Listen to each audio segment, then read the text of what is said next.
এরা তো ছাড় দিলে মেরে ফেলবে। আমার 8 মাসের গর্ভবতী বউটাকে কে দেখবে? বলছি মহারাজ যদি কিছু দান দেবেন তো দিন, নাহলে আমি চলে যাই।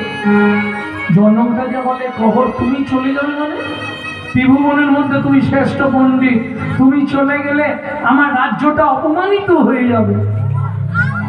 বলছেন মহারাজ তাহলে হোক ভাগবত তত্ত্ব আলোচনা। শুরু হয়ে গেল ভাগবত তত্ত্ব আলোচনা। বারবার তিনবার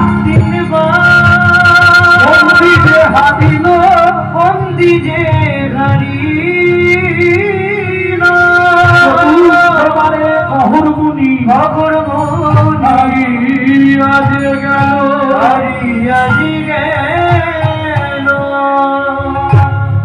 কে শুনবে? তাই কে আছিস? একে ধরে টানতে টানতে নিয়ে চল।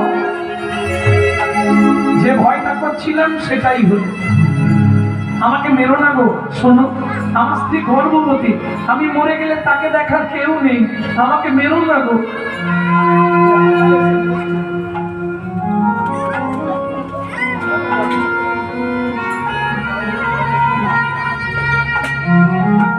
হ্যাঁ গো, আমি ভাবলাম তোমরা চলে গেলে আবার আসছো।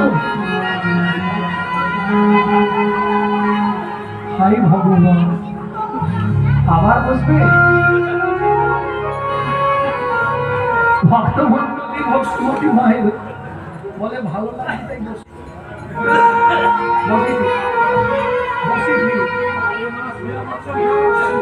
সে উঠে পড়েছে, সে শোবে না জীবন।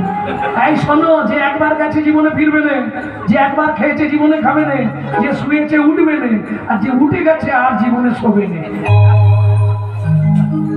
বুঝলে কিছু? এ তত্ত্বটা বুঝলে? তত্ত্ব সবাই বলো, তত্ত্ব যেন 24টা তত্ত্ব নিয়ে দেহের গঠন। 24টা তত্ত্ব নিয়ে দেহের গঠন। পঞ্চভূত গীতি আপ তেজ মরুদম, সরণি কুল মোহ আশ্চর্য প্রকাশ, আশ্চর্য প্রকাশ। দশেন্দ্রিয় ক্ষত তারা হয় তো পৃথক, কর্মেন্দ্রিয় জ্ঞানেন্দ্রিয় বিভিন্ন নামাত্মক। কর্মেন্দ্রিয় হস্তপদ উচ্চ লিঙ্গমাপ, জ্ঞানেন্দ্রিয় চক্ষু কর্ণ নাসা জিহ্বাতক। মহাভূত অহংকার হয় জ্ঞান, এই তো 24টা তত্ত্বে দেহ